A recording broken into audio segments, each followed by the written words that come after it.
Hello students, today we are going to learn three topics, and that is allergies, autoimmunity, and then we will learn about immune system in our So now let me discuss first about allergies. So let me understand what is an allergy. When you have gone to a new place sometime, okay, and suddenly you started sneezing without any reason. Sometime along with the sneezing you will wheeze for no explained reason. Means you cannot get the idea why I am doing this. Means what is the reason behind this. And when you come away, means when you came away from that particular sites, at that time your symptoms will be disappeared. Okay, some of us are sensitive to some particles. Okay, we are highly sensitive to some particles in the environment, and the above mentioned reaction, means this all reaction which is suddenly occur in the person is just because of allergy, and that allergy may be due to pollen grains and mites which are present in the dust or which are different in different places. Now let me understand what is the allergy. The over response means over response to any non-harmful chemicals or non-harmful particles by our immune system. The over response of the immune system to certain antigen.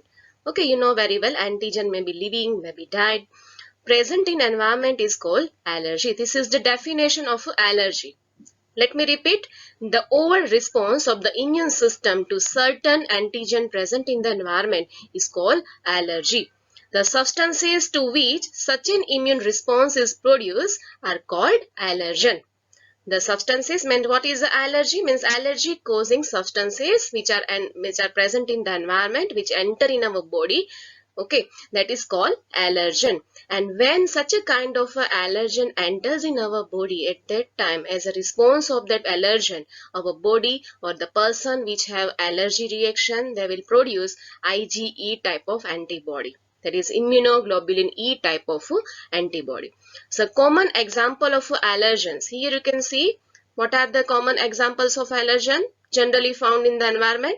There may be mites present in the dust. You can see in the screen there is a mite present in the dust. You cannot see even with the naked eye because they are so small. Okay, if you want to observe that, just you have to use a microscope. Then pollen, you know very well, pollen grains are very abundantly found in the environment. Then animal danders.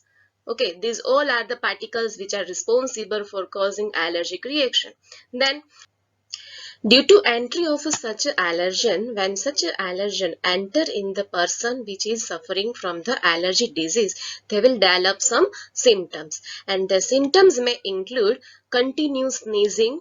Then second is the watery eyes along with the redness. Then third one is a running nose. Okay, here nose is not running. Okay, nose will secrete, so continue they will secrete, means noses will secrete the mucus. Okay, watery mucus, and that side is called running nose. Then difficulty in the breathing, means person may don't able to do normal breathing and they will have some difficulty during breathing. Now you can see on the screen some more symptoms which may include cough, itchy nose, running nose, sneezing, continuous sneezing, then blasters, okay, then rashes, okay, then itching, redness. Okay, these all are the symptoms which may include in during the allergic reactions. So now let me understand what is the allergic reaction and what happen during allergic reaction. So first of all, when allergen enters in the person who is suffering from or highly sensitive to the allergen, at that time if allergens are enter in the body, they will first of all exposed to the mast cell which are present in the tissues. Okay, so here you can see allergen will come in contact with the mast cell first, then mast cell will produce histamines. Okay, this is early phase when mast cells is exposed to the means allergen. Okay, so proteins and histamines will be secreted, and suppose it is not producing the histamine, then they will secrete some chemotactic factors. Okay, then this chemotactic factor may influence for the late phase, and it will initiation for the late phase. In late phase, you can see eosinophil count will be increased, basophil count may be increased, monocyte count, monocyte cell will be increased in the blood, lymphocyte may increase in the blood, and here you can see a list of some chemicals which may be secreted by particular cells. Means eosinophil will secrete LTs, GNs and all that. Then basophil, you can see here, these are the basophil which may responsible for secretion of histamines. Okay, this is very much important causative agent of allergic reaction. Then monocytes will secrete some LTs and TNFs and all. Lymphocyte will secrete the IL, that is interleukin 4 and interleukin 13 and all. The all are chemicals may be secreted out. Okay, if mast cell produce chemotactic factor, if mast cell produce chemotactic factor, then in fact this factor will induce this cell to produce these chemicals. So this is the early phase and this is the late phase. Then here you can see mast cell may induce prostaglandins. Okay, and due to prostaglandins, you can see this pathway may also activated. So by this way, when allergen when come in contact with the mast cell, the allergic reaction may be divided into 3 phases. Okay, mainly in 2 phases, but early phase may be divided into 3 subphases. Okay, so allergy is due to the release of chemicals, means the allergic symptoms will be developed because just because of histamine and serotonin production, that is by the mast cell. Means mast cell is the responsible cell for the production of histamines and serotonin. As a result of serotonin and histamine production only, allergy related symptoms will be developed in the person. Now let me understand how we can get the idea, means how person can get the idea that they are suffering from the allergy. Sometimes what happen, when person develops such a symptom, they feel like they have suffering from the cold, because cold related symptoms and the allergy related symptoms are almost same. Okay, but how we can define whether I am suffering from cold, that is a normal cold only, or maybe I am suffering from the allergy. So distinguish between cold related symptoms, means we cannot distinguish between cold related symptoms and the allergy related symptoms, but only this diagnostic test can get the idea, means by using the diagnostic test you can get the idea whether the person is suffering from normal cold or allergy. So for that purpose, determining a cause of allergy, sometimes it is very important to determine the cause of allergy by using which allergen person is getting such a allergy. So to determine the cause of allergy, it is very important step for the diagnosis. Without diagnosis, person don't get the idea, or doctor even don't get the idea which type of allergen is responsible for causing allergy in that particular person. So for that, what is a diagnostic test? For this diagnosis, the person or a patient is exposed to or injected with very small doses. Here you can see in small doses injections are given to the person. If a person shows some symptom, some reaction, histamine production and swelling, redness, here you can see redness is there. So here injection is given, but that is normal. So it is concluded that person is not suffering from this allergen. Okay, and if a person show redness due to some injection, that is injection is given by using allergen. So in small amount of allergen is inserted in that person or injected in that person. Okay, after some time if symptom develop like redness, like swelling like this, okay, then it is concluded this particular antigen is responsible for causing allergy in that person. Okay, so here you can see for determining the cause of allergy, the patient is exposed to or injected with very small doses of possible allergen, and the reaction will be studied. And after reaction studied, you can see here maybe swelling may occur, maybe redness around that part will be occur. Okay, on based on these symptoms, okay, that the allergen will be concluded. And for that, after conclusion of allergen, which type of allergen is responsible, accordingly step further will be carried out. After diagnosis, doctor will initiate the treatment by using some drugs like antihistamine, adrenaline and steroid, which will quickly reduce the symptoms of allergy in that person. Okay, so how that is working? As you know, when allergic symptoms are appear in the person at that time, in the mast cell, means in the tissue there is a mast cell. This mast cell will start producing histamine. Okay, and this histamine concentration or histamine production is responsible for developing symptom in allergy. Okay, so if person is given with the antihistamine, this histamine will be blocked out, and as a result of that, the symptom of allergy will be disappear shortly or quickly. and that's why by using this antihistamine, adrenaline and steroid, quickly symptom will be reduced. Okay, so these antihistamines and adrenaline and steroid are used as a treatment. Somehow modern day lifestyle, you can understand, modern day lifestyle is very speedy and very fast, and has resulted in lowering of immunity. As a result of that fast life and working life, people don't get the time for their self. Okay, and that's why people have the lower immune system, means the lowering immune system, and more sensitivity to allergen, and that's why they have more sensitivity to allergen. Even you know very well, environment is polluted day by day by human activity, and that is also one type of cause. Okay, so due to pollution and due to lowering of immunity, people are more sensitive to allergen, and more children in metro cities, and this is very severe in metro cities of India, suffer from allergy and asthma. Means sometime what happen, allergy may ultimately lead to the asthma, that is totally breathing problem. Okay, people cannot breathe without using pumps, drug pumps. Okay, due to sensitivity to the environment. These could be because of the protected environment provided earlier in their life, because protected environment is the environment by using which people don't get the sufficient immunity development. So now let me start with the another topic, and that is autoimmunity. So first of all, let me understand what is the autoimmunity. So here you can see memory based acquired immunity evolved in higher vertebrates, as we are higher vertebrates, based on the ability to differentiate foreign organisms from the self cell. That means, in short, our acquired immunity system has the ability to identify or recognize between self cells and the non-self cells. Okay, if such a ability, sometime what happen without any known reason, sometimes such ability may be lost without any known cause. Okay, if person lost their ability to identify, means person's immune system lost the ability to identify between self cells and known self, then at that time the condition which is arise is called autoimmunity, in which you can understand here what happens, self and non-self identification ability is lost. That's why our own system, means even our own immune system will attack on our own cells. That is very fatal. Okay, so let me understand more. While we still do not understand the basis of these two corollaries of these ability have to be understood. So first we have to understand what is this. Higher vertebrates can distinguish foreign molecules as well as from the foreign organisms. Most of the experimental immunology deals with this aspect, means mostly it is studied.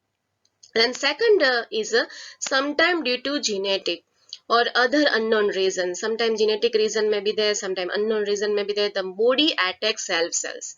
Okay, own cells, self cells. These result in the damage to the body, that is a permanent damage, and it is called autoimmune disease. The one classical example or mostly found disease, that is a rheumatoid arthritis, which affect many people in our society, and it is one example of autoimmune. Here in this slide you can see more autoimmune diseases listed over here. You can see here, if autoimmunity develop, at that time such a immune system will attack on our own thyroid gland, maybe on the own bones, muscles, skins, lungs, nerves, GI tract. Okay, blood, brain, almost all main parts of the body may be attacked by our own immune system, and they will develop some diseases. The diseases are also listed near to the organs. You can see. Now let me start with another topic, that is immune system in human body. So human immune system is consist of lymphoid organs and tissue. Here you can see immune system comprise of these organs: tonsils, lymph nodes, spleen, lymphatic vessels, bone marrow, appendix, thymus and lymphatic vessels. These all are the components of immune system. Secondly, immune response is carried out by using some cells. Here you can see so many types of cells. This is a brigade you can see. Okay, or an army of soldiers. That is including white blood cells. The types of white blood cells are very important factor for the immune system or a part of the immune system. Third one is a soluble molecule like antibodies. So antibodies also you know very well. What are the antibodies? Okay, so IgG, IgE, IgD, IgM and IgA type of antibodies you have learned already. Immune system is a unique in the sense that it recognizes foreign antigen. Okay, first of all, it is unique. Why it is unique? Because it has the ability to identify between self cells and non-self. Okay, so non-self is called foreign antigens. Respond to these and remembers them. They not only identify or recognize, they will respond to this, and not only respond, they will also identify for further. Okay, the immune system also plays an important role in allergic reaction, as you know, autoimmune diseases, and also for the organ transplantation. So these are all the very important topic about immune system in the human body. So now let me start with the lymphoid organs. What are the lymphoid organs? These are the organs where origin and or maturation and proliferation of lymphocytes may occur. Okay, lymphocytes, as you know, lymphocytes are very important cells which are participating during immunity response. Now lymphocyte organ can be divided into two groups. They may be divided into two groups. First, primary lymphoid organ, and second is the secondary lymphoid organ. So let me understand what is the primary lymphoid organ. Primary lymphoid organ may include bone marrow, okay, and the thymus. Here you can see bone marrow is responsible for production of a red blood cell, white blood cell and platelets, in which white blood cell is very important for the immunity. In white blood cell you can see here lymphocyte cell, monocyte cell, eosinophil, basophil, neutrophil.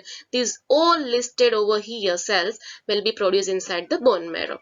Out of these all cells, you know, lymphocytes play very important role for the immune response. Okay, and that's why a lymphocyte production will be occur inside the bone marrow, and that's why this is considered as a primary lymphoid organ. Second organ is the thymus. Inside the thymus also there is a production of a immature lymphocyte occur. Okay, and it will differentiate into antigen sensitive lymphocyte inside the thymus. Here you can see this is the thymus which are near to the heart. After maturation, you know, after product, they will be produced inside the bone marrow and thymus, and after that they have required to mature, because here whatever cells are produced will be immature. So after maturation the lymphocyte migrate to the secondary lymphoid organ. Okay, after maturation what happen? They will migrate towards the lymphoid organ.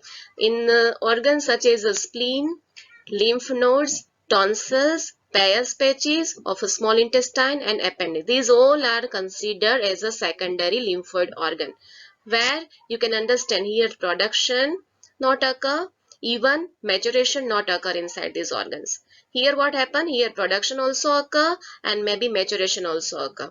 So primary lymphoid organs are the organs in which production of the cells and maturation all the cells. Both may be one of them. Okay, maybe only produce and maybe only maturation. So both may occur inside the primary organ. But here in these secondary lymphocyte, what happen inside the secondary organ? Here you can see the secondary lymphoid organs provide the site. Here you can understand production as well as maturation don't take place. Okay, means production as well as the maturation will take place in the primary lymphoid organ, whereas the secondary lymphoid organ provide the sites for the interaction between lymphocyte with the antigen. So fighting in between lymphocytes and antigen will occur inside the secondary lymphoid organ, which then proliferate to become effector cell. This is the differences between primary lymphoid organ and the secondary lymphoid organs. Here you can see in this diagram some immune system or immune system related organs are listed. Out of these two, now you can understand bone marrow, this is the bone marrow, and this thymus. Both are considered as a primary lymphoid organ.